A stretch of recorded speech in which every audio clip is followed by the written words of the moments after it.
बिस्मिल्लाहिर्रहमानिर्रहीम। अल्हम्दुलिल्लाहि रब्बिल आलमीन वल आक़िबतु लिल मुत्तक़ीन वस्सलातु वस्सलामु अला सय्यिदिल अंबियाइ वल मुरसलीन व अला आलिहि व अस्हाबिहि व अहले बैतिहि व शुहदाए मुहब्बतिहि व औलियाए उम्मतिहि अजमाइन। अम्मा बाद फ़अऊज़ु बिल्लाहि मिनश शैतानिर रजीम। बिस्मिल्लाहिर रहमानिर रहीम। वक़ाल अल्लाहु तबारक व तआला फ़ी शान हबीबिहिल करीम इन्नल्लाह व मलाइकतहु युसल्लूना अलन नबी या अय्युहल्लज़ीना आमनू सल्लु अलैहि व सल्लिमू तस्लीमा। अल्लाहुम्मा सल्लि अला सय्यिदिना व शफ़ीअना व हबीबना व करीमना व नबीना मुहम्मदिन व अला आलि सय्यिदिना मुहम्मदिन व बारिक व सल्लिम। सलातुम व सलामुन अलैका या सय्यदी या हबीबी या रसूलल्लाह सल्लल्लाहु तआला अलैहि व आलिहि व सल्लम। अल्लाहुम्मा सल्लि व सल्लिम व बारिक अला सय्यिदिना मुहम्मदिन तिब्बिल क़ुलूबि व दवाइहा व आफ़ियतिल अब्दानि व शिफ़ाइहा व नूरिल अबसारि व ज़ियाइहा व आलिहि व सहबिहि दाइमन अबदा या रसूलल्लाह सल्लल्लाहु तआला अलैहि व आलिहि व सल्लम।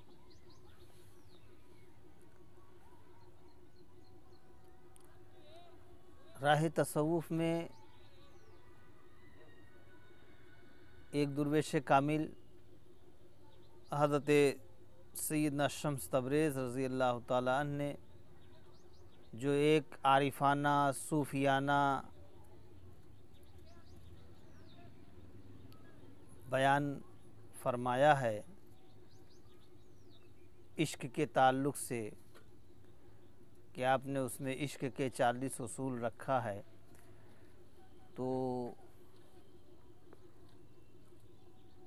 उसी गुफ्तगू को आगे बढ़ाते हुए हम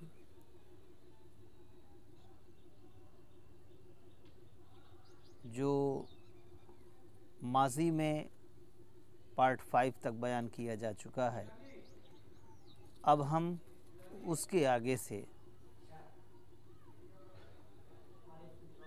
पार्ट 6 में बयान कर रहे हैं कि जो बहुत ही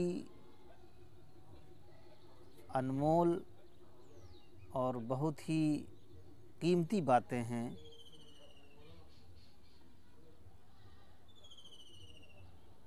हज़रत सैयदना शम्स तबरेज़ रज़ी अल्लाह ताला अन्हु इरशाद फरमाते हैं कि जन्नत और दोज़ख के बारे में फ़िक्रमंद रहना छोड़ दो। जन्नत और दोज़ख के बारे में फ़िक्रमंद रहना छोड़ दो, क्योंकि जन्नत और दोज़ख यही हैं। इस लम्हे मौजूद में जब भी हम मोहब्बत महसूस करते हैं तो जन्नत का एक ज़ीना तय करते हैं, और जब भी हसद, नफ़रत और झगड़े में पड़ते हैं तो दोज़ख की लपटों की ज़द में होते हैं। क्या इससे भी बदतर कोई दोज़ख हो सकता है? जब कोई शख्स अपने दिल की गहराइयों में ये एहसास पाए कि उससे कोई बेहद और बुरा काम सरज़द हो गया है, उस शख्स से पूछो, देखो वो तुम्हें बताएगा कि दोज़ख किसे कहते हैं और क्या इससे बड़ी भी कोई जन्नत हो सकती है।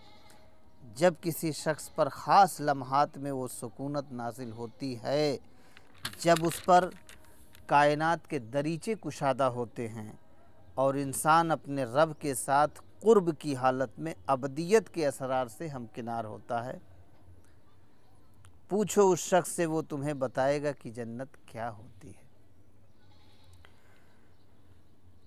सबसे पहली बात तो ये कि इस कौल की जो पहली लाइन है, जो पहला सेंटेंस है, वो काबिल गौर बात है कि जन्नत और दोज़ख के बारे में फ़िक्रमंद रहना छोड़ दो। इस पर हम आपकी तवज्जो को थोड़ी देर के लिए और एक तरफ ले जाना चाहते हैं, यानी हज़रत राबिया बसरी की तरफ। हज़रत राबिया बसरिया जो वक्त की एक कामिल वलिया हैं, आबिदा, जाहिदा, मुत्तकिया, वो फरमाती हैं कि ए अल्लाह, ए मेरे खालिक व मालिक, अगर तू मुझे इजाज़त दे देता तो मैं तेरी जन्नत को भी हमेशा हमेश के लिए मिटा देती और तेरी जहन्नम को भी हमेशा हमेश के लिए बुझा देती, दोनों ही नेस्तो नाबूद कर देती, जन्नत और दोज़ख दोनों ही मादूम हो जाते। लेकिन मजबूर हूँ कि ये मेरे इख्तियार में नहीं है। मेरे मालिक, अगर तू मुझे कुदरत व अख्तियार अता कर दे तो मैं ऐसा कर दूँ।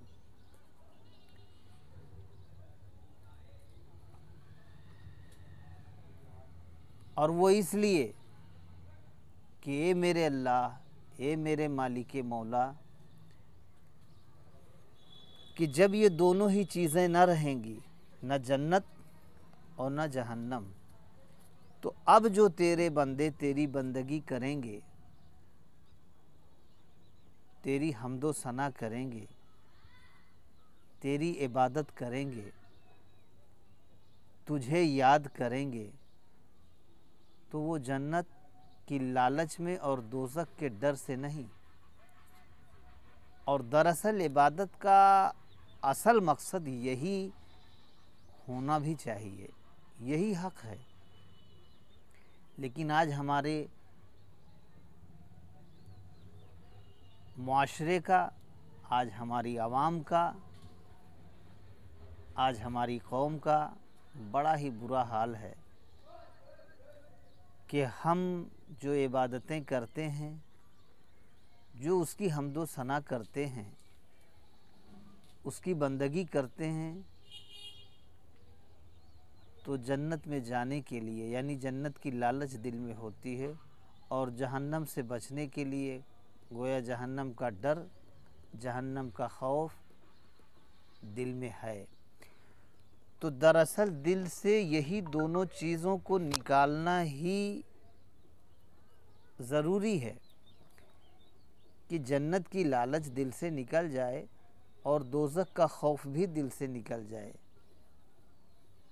न हिर्से जन्नत रह जाए और न खौफ दोज़ख रह जाए, ये दोनों ही न रह जाए, ताकि अब हम आप या कोई भी अगर बंदे खुदा अपने मालिक को याद करे तो सिर्फ़ और सिर्फ उसकी रज़ा के लिए, ताकि हम जब बंदगी करें तो सिर्फ़ और सिर्फ अपने खालिक व मालिक की रज़ा के लिए, अपने मौला की खुशनुदी के लिए, अपने मालिक व मौला की रज़ा जोई के लिए, उसको राज़ी करने के लिए, उसको खुश करने के लिए, उसका कुर्ब हासिल करने के लिए, न कि जन्नत और दोज़ख के लिए हम इबादत करें। और अगर इस मकसद से हमारी इबादत हो रही है तो यकीनन ये इबादत नहीं है और ये खुदा परस्ती नहीं, ये तो फिर मतलब परस्ती हो गई। अखलासे बंदगी का तसव्वुर मुहाल है। एक बड़े ही कामिल दुर्वेश सूफ़ी शायर, फ़कीर अशरफ़ी सूफ़ी सैयदना सरकार गुल अशरफ़ी रज़ी अल्लाह ताला अन्हु इरशाद फरमाते हैं, अखलासे बंदगी का तसव्वुर मुहाल है। अखलासे बंदगी का तसव्वुर मुहाल है जब तक हमारे दिल में ख़याल सवाब हो कि अगर हम कोई काम कर रहे हैं, कोई इबादत कर रहे हैं और उसमें सवाब का ख़याल भी आ गया तो हकीकत में उस इबादत और बंदगी में खुलूस नहीं है, अखलास नहीं, खुलूस व लिल्लाहियत नहीं। क्योंकि यार की रज़ा जोई नहीं है, खुदा परस्ती नहीं है। अगर सवाब का भी ख्याल आ गया तो खुलूस नहीं रह गया।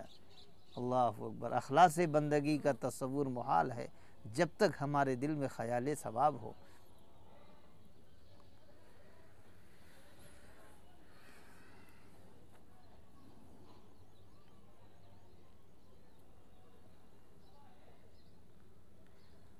और इस नाचीज़ ने भी एक जगह नाते पाक में ये कहा है, बीच का शेर है, हो ख्वाहिश जन्नत जिसे यारब तू अता कर, हो ख्वाहिश जन्नत जिसे यारब तू अता कर, दामन में मेरे डाल दे बस खारे मदीना। कि मुझे उस मुक़द्दस सरज़मीन का जो खार है, कांटा है, वो भी मेरे लिए फूल है। तो दरअसल जो भी आशिकाने खुदा हैं, आशिकाने इलाही हैं, जो अपने उस मालिको मौला के आशिक हैं, अपने महबूब के आशिक हैं, अपने यार के आशिक हैं, तो उनको यार की यारी से मतलब है। वो अपने महबूब के इश्क में, महबूब के जलवों में ही गुम और सुम रहते हैं। वो महबूब के जलवों में ही फ़नाइयत चाहते हैं, महबूब के जलवों में ही फ़ना हो जाना ही उनका असली मकसद होता है। वो जन्नत की लालच में कुछ नहीं करते, ना उनके दिल में जन्नत की आरज़ू और तमन्ना ही होती है। तो इस राह तसव्वुफ़ में, राह फ़क्र में एक सूफ़ी के लिए, एक फ़कीर के लिए ये चीज़ जो है वो यकीनन लाज़मी तौर पर अव्वल नंबर पर होना चाहिए कि जिसमें दुनिया न रह जाए। हकीकत में कमाले इश्क तो यही है कि न दुनिया रह जाए न उक़बा रह जाए, सिर्फ़ यार ही यार रहे, मौला ही मौला रहे, और मौला के सिवा कुछ न रह जाए। अनल हक से इशारा इस तरफ है कि मैं अब मैं नहीं हूँ, तू ही तू है। बहरहाल बात काफ़ी आगे बढ़ गई। अब हज़रत शम्स तबरेज़ का दूसरा कौल मैं आप तक पहुंचाने की कोशिश कर रहा हूं, क्योंकि इसके पहले जितने भी पार्ट्स बयान किए गए हैं, 5-5 करके हर एक पार्ट में बयान किए गए, इसमें भी 5 ही कौल रखा जाएगा। एक हो गया, अब दूसरा। फरमाते हैं, मोहब्बत की तलाश हमें तब्दील करके रख देती है। राह इश्क में ऐसा कोई मुसाफिर नहीं गुज़रा जिसे उस राह ने कुछ न कुछ पुख्तगी ना अता की हो। राह इश्क में ऐसा कोई मुसाफिर गुज़रा ही नहीं कि जिसे उस राह ने कुछ न कुछ पुख्तगी ना अता की हो। इश्क तो पुख्ता बनाता है, इश्क तो कामिल बनाता है, इश्क तो मजबूत बनाता है।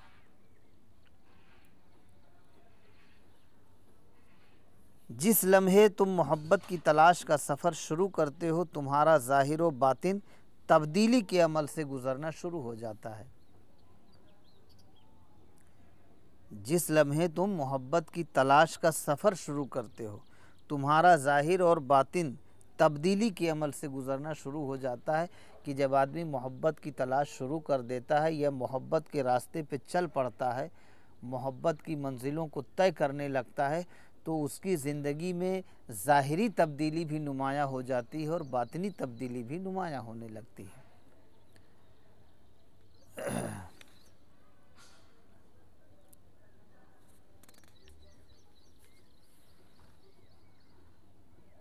दूसरा कौल, हज़रत सैयदना शम्स तबरेज़ रज़ी अल्लाह ताला अन्हु फरमाते हैं, परवरदिगार की सल्तनत में इंसान को बहुत ख़ास मकाम व मर्तबा हासिल है। परवरदिगार की सल्तनत में इंसान को बहुत ख़ास मकाम व मर्तबा हासिल है। अल्लाह ने कहा और मैंने उसके अंदर अपनी रूह में से फूंक दिया।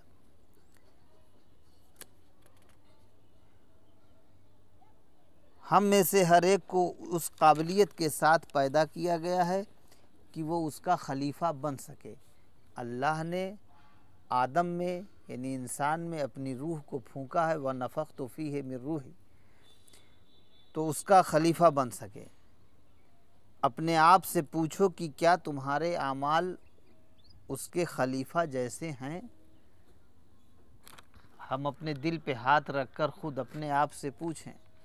आप अपने दिल पर हाथ रख के आप अपने आप से पूछिए कि क्या वाकई में हमारे जो आमाल हैं उसके खलीफा बनने के लायक हैं।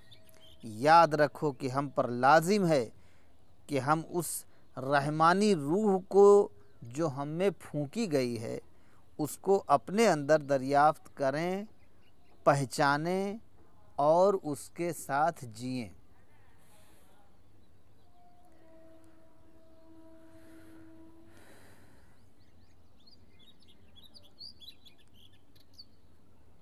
तो हमें अपने आप को बदलना होगा, अपने अंदर इनक़िलाब लाना होगा, अपनी ज़िंदगी को नबिय्यीन, सिद्दीकीन, शुहदा और सालिहीन और औलियाए कामिलीन के नक्शे कदम पर अपनी ज़िंदगी को लाना होगा, उनके नक्शे कदम पर चलना होगा, उनकी इताअत व फरमा बरदारी, उनकी तक़लीद और इत्तिबा और पैरवी करना होगा।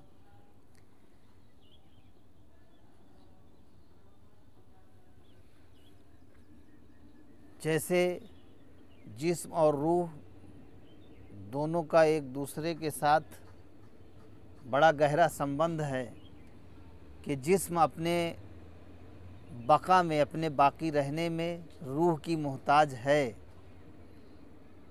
जब तक रूह है तब तक जिस्म हरकत में है, जब तक रूह है तब तक तमाम आज़ाए बदन मुतहर्रिक हैं, फ़ागाल हैं, एक्टिव हैं। लेकिन जब यही रूह ख़त्म हो जाती है तो सारी हरकतें बंद हो जाती हैं।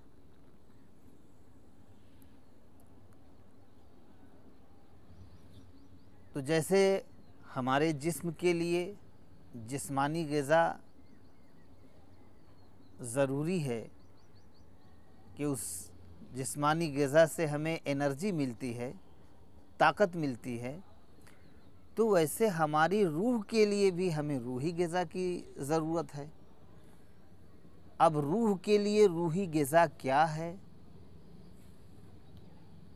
जिस्म को अगर ग़िज़ा ना मिले तो जिस्म बेचैन हो जाता है, जिस्म कमज़ोर पड़ जाता है, जिस्म लागर नहीफ़ व नातवा कमज़ोर हो जाता है। तो जनाब ऐसे ही रूह को भी अगर उसकी ग़िज़ा ना मिले तो फिर रूह भी कमज़ोर हो जाता है, रूह भी बेचैन हो जाता है। जैसे जिस्म ग़िज़ा ना मिलने पे बेचैन हो जाता है, ऐसे रूह को रूही ग़िज़ा ना मिलने से रूह जो है बेचैन हो जाती है। तो अब रूह की ग़िज़ा क्या है? तो आइए इसका जवाब हम कुरान करीम से ही पूछें। कुरान पाक में अल्लाह रब्बुल इज़्ज़त इरशाद फरमा रहा है, अला बिज़िक्रिल्लाहि तत्मइन्नुल क़ुलूब, आगाह, ख़बरदार, जान लो कि दिलों का चैन अल्लाह के ज़िक्र में है। दिलों का चैन अल्लाह के ज़िक्र में है। अगर क़ल्ब की तमानियत चाहते हो, सुकूनत चाहते हो, दिलों का चैन और सुकून चाहते हो तो ज़िक्र इलाही में मशगूल व मसरूफ़ हो जाओ, ज़िक्र इलाही करो, क्योंकि अल्लाह के ज़िक्र से ही दिलों को चैन मिलता है, सुकून मिलता है। अला बिज़िक्रिल्लाहि तत्मइन्नुल क़ुलूब। तो और जब हम ज़िक्र खुदा करेंगे, ज़िक्र इलाही करेंगे तो हमारी रूह भी तरोताज़ा रहेगी और हमारी रूह फिर बेचैन नहीं होगी। फिर जो ये बात हम कही जा रही है कि हम पर लाजिम है कि हम उस रहमानी रूह को जो हम में फूंकी गई है उसको हम अपने अंदर दरियाफ्त करें, पहचानें और उसके साथ जिएं। तो इशारा इसी तरफ है कि हमें ज़िक्र इलाही करके अपने दिल के अंदर जो जंग लगा हुआ है उस जंग को साफ करें। अपने दिल के आईने में देखें, खुदा का जलवा नज़र आएगा।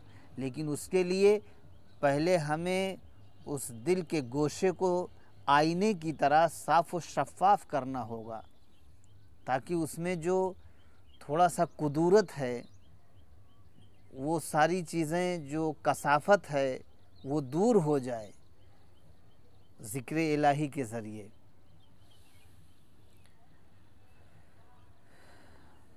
आगे हज़रत सैयदना शम्स तबरेज़ फरमाते हैं कि इस दुनिया में जहाँ हम रह रहे हैं, यकसानियत और हमवारियत हमें आगे लेकर नहीं जाती, बल्कि मुखालिफत और तज़ाद लेकर आगे जाता है।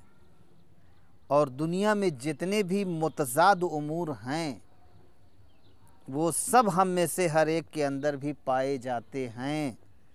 चुनांचे एक मोमिन के लिए ज़रूरी है कि अपने अंदर के काफिर से ज़रूर मिले, और एक काफिर को भी अपने अंदर के खामोश मोमिन को दरियाफ़्त करना चाहिए। ईमान एक तदरीजी सफ़र है जिसके लिए उसके मुखालिफ यानी बेयकीनी का होना लाजिम है, यहाँ तक कि इंसान कामिल के मकाम तक जा पहुँचे।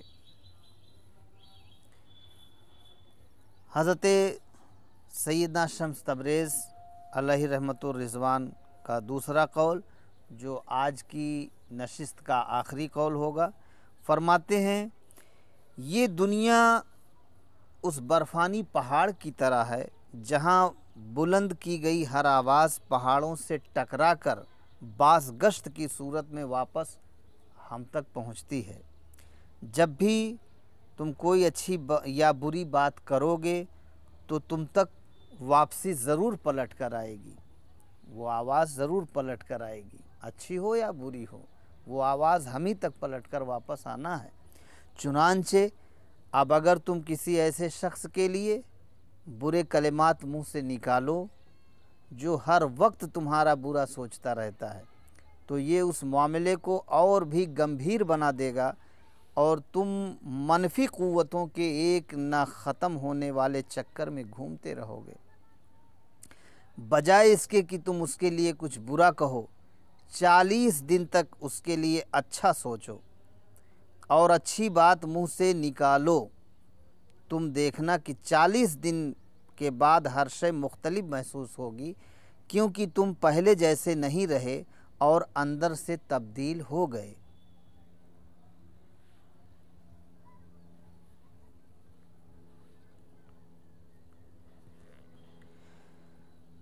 इश्क के ये 40 उसूल जो रफ्ता रफ्ता यके बाद दीगरे मुसलसल हम बयान करते जा रहे हैं, इस कौल पर आज की नशिस्त का इख्तिताम होता है। लेकिन इससे रिलेटेड, इससे मिलती जुलती इसी मफ़हूम की एक बात और हम इसमें शामिल कर दें, क्योंकि इश्क के ताल्लुक़ से ही बात हो रही है। तो लेकिन इश्क भी दो तरह का होता है, एक इश्क मजाजी होता है और इश्क हकीकी होता है। तो राह तसव्वुफ़ में, राह फ़क्र में जो इश्क की बातें होती हैं वो इश्क हकीकी की बात होती है, इश्क मजाजी की बात नहीं होती है। और दरअसल इश्क हकीकी मालिक हकीकी से ही होना चाहिए और यही असल है। तो इश्क के ताल्लुक़ से देखिए फ़र्क क्या होता है, कितनी तफरीक होती है, कितना फ़र्क होता है इश्क मजाजी और इश्क हकीकी में, कि एक दुनियादार आशिक की सोच क्या होती है और एक मौला के आशिक की सोच क्या होती है। अभी आपको एक शेर से पता चल जाएगा और फ़र्क महसूस होगा कि गालिब साहब का नाम आप सबने बारहा सुना होगा कि ऊंचे शोरा में से शुमार किए जाते हैं और बहुत ही पॉपुलर हैं, बहुत ही फेमस हैं। गालिब साहब हुए, शायर मशरिक़ अल्लामा इकबाल साहब हुए, ये लोग बड़े फेमस हैं, ऊंचे तबके के शायर हैं। लेकिन गालिब साहब ने इश्क की बात की मगर इसके हकीकी की बात नहीं की। गालिब साहब का एक शेर मुझे याद आया, कहते हैं इश्क ने गालिब निकम्मा कर दिया, इश्क ने गालिब निकम्मा कर दिया, वरना हम भी आदमी थे काम के। मतलब वो दूसरे मिसरे में रिज़ल्ट सामने है, नतीजा आ गया, वो ये कह रहे हैं कि इश्क ने गालिब निकम्मा कर दिया, वरना हम भी आदमी थे काम के। मतलब ये है कि अब हम काम के नहीं रहे, अब हम काम के नहीं रहे। क्यों? क्योंकि इश्क ने जो है निकम्मा कर दिया। तो अब आप खुद ही अंदाज़ा लगाएं, इसमें सोचने की कोई बात ही नहीं कि यहाँ जो उन्होंने इश्क की बात की है गालिब साहब ने, वो इश्क मजाजी की बात की है, इश्क हकीकी की बात नहीं की है। क्योंकि इश्क हकीकी में कोई निकम्मा होता ही नहीं, इश्क हकीकी में तो वो अपने मंजिल मकसूद को पहुँच जाता है। वही उसी का जवाब देते हुए, गालिब साहब की शायरी का जवाब देते हुए, एक दुर्वेश कामिल, फ़कीर कामिल, सूफ़ी बासफ़ा, शहज़ादे अमीर मिल्लत, अमीरुल औलिया, फ़कीर अशरफ़ी, सूफ़ी सैयदना सरकार गुल अशरफ़ी रज़ी अल्लाह ताला अन्हु के चौचवी इरशाद फरमाते हैं कि इश्क ने ऐ गुल मुजाहिद कर दिया। गालिब साहब की बात का जवाब सरकार गुल मियाँ दे रहे हैं, इश्क ने ऐ गुल मुजाहिद कर दिया, क्यों नहीं हम आदमी हैं काम के। देखा आपने कितना फ़र्क हुआ एक दुनियादार शायर में और एक सूफ़ी शायर में। दोनों की सोच में आप देखिए ज़मीन आसमान का फ़र्क है। वो कह रहे हैं कि इश्क ने गालिब निकम्मा कर दिया, वरना हम भी आदमी थे काम के, यानी इश्क करके भी वो नाकाम रह गए, नामुराद हो गए। लेकिन एक सूफ़ी शायर सरकार गुल मियाँ, सरकार गुल मियाँ इरशाद फरमाते हैं, इश्क ने ऐ गुल मुजाहिद कर दिया। इश्क से हम निकम्मा नहीं हुए, इश्क से हम नामुराद नहीं हुए, इश्क से हम नाकाम नहीं हुए, इश्क से तो हम मुजाहिद हो गए। इश्क ने ऐ गुल मुजाहिद कर दिया, क्यों नहीं हम आदमी हैं काम के। यानी हम अभी तो काम के हुए, इसके पहले काम के नहीं थे, लेकिन जब इश्क हमारे अंदर आ गया तो अब हम काम के हुए। काम के तो अब हम हुए, जब तक इश्क नहीं था वो भी कोई इंसान है जिसके अंदर इश्क ना हो, जिसकी ज़िंदगी मोहब्बत से खाली हो, वो भी कोई इंसान है? ना ना ना, इंसान तो वही है जो मोहब्बत वाला है। तो इश्क ने ऐ गुल मुजाहिद कर दिया, क्यों नहीं हम आदमी हैं काम के, बेशक अब हम काम के हुए। तो देखा आपने। और तो ये रही बातें इश्क के ताल्लुक़ से। तो इश्क को समझना ज़रूरी होता है कि कौन से इश्क की बात की जा रही है। तो यहाँ जो भी बयान किया गया इसके क़ब्ल या इस पर जो भी बयान चल रहा है, यहाँ पर जो भी इश्क की बात हो रही है वो इश्क मजाजी, इश्क दुनियावी की बात नहीं हो, इश्क हकीकी की बात हो रही है। मालिक हकीकी से इश्क का ताल्लुक़ अगर है, यार की यारी बरकरार है, यार की मोहब्बत हासिल है, यार का कुर्ब हासिल है, तो वो कामयाब है। यहाँ भी कामयाब है, वहाँ भी कामयाब है, दोनों जहान में कामयाब है। इश्क मंजिल का पता है, इश्क मकसूद हयात। सरकार फ़कीर अशरफ़ी सूफ़ी सैयदना सरकार गुल मियाँ साहब का ये भी शेर है कि इश्क मंजिल का पता है, इश्क मकसूद हयात, इश्क ही ईमानो दी है, इश्क नूरुल्लाह है। अपने हों या गैर हों सबको ही देता है खुदा, क्यों किसी को फिर हसद है, क्यों कोई बदख़्वाह है। व आखिरु दावाना अनिल हम्दुलिल्लाहि रब्बिल